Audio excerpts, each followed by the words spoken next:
Hello, my friends, and today the Ukrainian forces have once again shown that they can do the impossible. Today there will be a lot of interesting news, but let's start right away with the frontline overview, specifically from the Avdiivka direction. Here, the occupiers attempted to advance along almost the entire front line yesterday, and today we see that the Ukrainian forces have repelled all attacks in the northern flank and Avdiivka. The Russians have retreated to their former positions, and today they are mostly shelling. Attacks are observed on the southern flank. Battles are taking place in the areas of Seversk and Persists. At the same time, the occupiers are intensively shelling all the villages in the direction of Orlyvka. I remind you that this is the main goal of the occupiers today, because by reaching this village, they can cut off the main road to Avdiivka. It can be said that the battle for Avdiivka may end if they break through in this direction. But the Ukrainian forces are doing everything to hold the defense, understanding this, and for now we see that they are successful. By the way, I'm sure everyone remembers how the occupiers shelled Bakhmutivka a few days ago. And it's not just that. If you look at the Zaporizhia map, there were changes here yesterday that confirm that a small part of the territory has changed to the gray zone. This is approximately 1 kilometer, which means that the attempts by the Ukrainian forces to cut off the northern flank are still ongoing. To the south, the occupiers continue their attempts to take control of the outskirts of Marinka, but in the area of Stelmakhivka, all attacks have ceased and only shelling is taking place. Here, the occupiers have also suffered losses and retreated to their former positions. The front line remains unchanged over the past day. But before we continue, I'd like to ask you to share this video on social media and watch it to the end. It will greatly help promote my channel. Thank you. In the Bakhmut direction, the occupiers, as before, continue their advance in the areas of Klischiivka and Andriivka. Unfortunately, the battles are taking place close to the railway, and the occupiers are exerting significant pressure. The Ukrainian forces are currently unable to advance towards Orlyvka, and they have to repel all Russian attacks. Additionally, battles in the village of Pivdenne have been ongoing for 2 days, and here the occupiers are increasing the intensity of shelling. There have been no changes on the front line over the day, but the situation in this direction remains very challenging. In the direction of Kreminna and Siversk, a large number of shelling incidents continue. However, the Russians, as before, are not advancing, and the front line remains unchanged.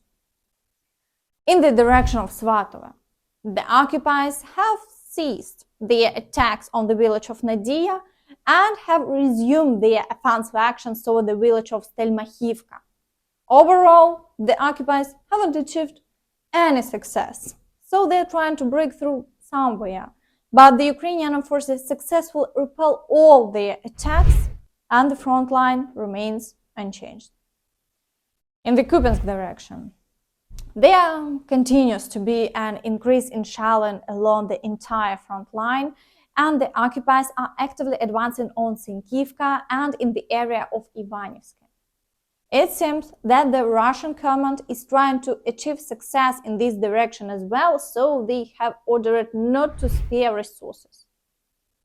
In the area of Vuhledar, the occupiers also failed to advance on Zolota Niva and Prychystivka. This is good news for the Ukrainian forces, as they successfully maintain their defense, and the occupiers today decided to launch attacks in the direction of Staromayorsk.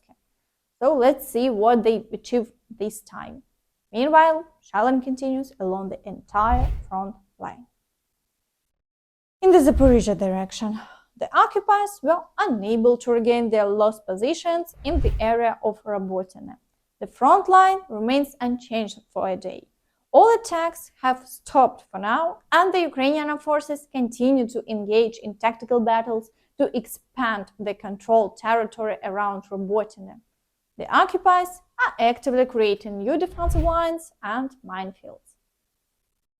In the Kherson direction, shelling continues, and today the occupiers have concentrated their strikes in the area of Kozatske and once again shelled Ochakiv from the Kinburn Spit. There are no changes on the front line, and the official statements of the occupiers about the Ukrainian forces' active advances haven't been confirmed. Valery Zaluzhny commented on today's situation on the front. 5 months into its counteroffensive, Ukraine has managed to advance by just 17 kilometers. Russia fought for 10 months around Bakhmut in the east to take a town 6 by 6 kilometers. Sharing his first comprehensive assessment of the campaign with The Economist in an interview this week, Ukraine's commander-in-chief, General Valery Zaluzhny, says the battlefield reminds him of the great conflict of a century ago. Just like in the First World War, we have reached the level of technology that puts us into a stalemate, he says. The general concludes that it would take a massive technological leap to break the deadlock. There will most likely be no deep and beautiful breakthrough. The course of the counteroffensive has undermined Western hopes that Ukraine could use it to demonstrate that the war is unwinnable, forcing Russia's president, Vladimir Putin, to negotiate. It has also undercut General Zaluzhny's assumption that he could stop Russia by bleeding its troops. That was my mistake. Russia has lost at least 150,000 dead. In any other country such casualties would have stopped the war. But not in Russia, where life is cheap and where Mr. Putin's reference points are the First and Second World Wars, in which Russia lost tens of millions. An army of Ukraine standard ought to have been able to move at a speed of 30 kilometers a day as it breached Russian lines. If you look at NATO's textbooks and at the maths which we did, 4 months should have been enough time for us to have reached Crimea, to have fought in Crimea, to return from Crimea and to have gone back in and out again, General Zaluzhny says sardonically. Instead, he watched his troops get stuck in minefields on the approaches to Bakhmut in the east, his Western-supplied equipment getting pummeled by Russian artillery and drones. The same story unfolded on the offensive's main thrust in the south, where inexperienced brigades immediately ran into trouble. Also, I'd like to share a video with you where a Russian deputy had his microphone cut off during a legislative assembly in St. Petersburg when he was speaking about peaceful negotiations with Ukraine.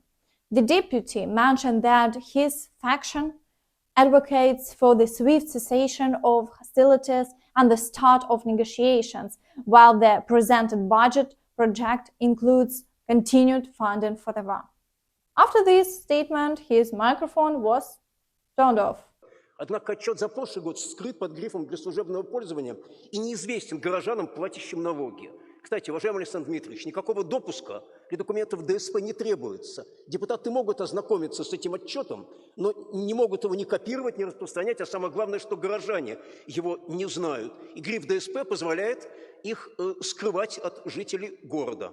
А засекречивать расходы бюджета и отчеты нельзя. Бюджетный кодекс включает закрытые статьи в рамках городского бюджета. И последнее. Партия «Яблоко» выступает за скорейшее прекращение огня и начало переговоров. Представленный проект бюджета предполагает продолжение специальной военной операции и финансирование из государства.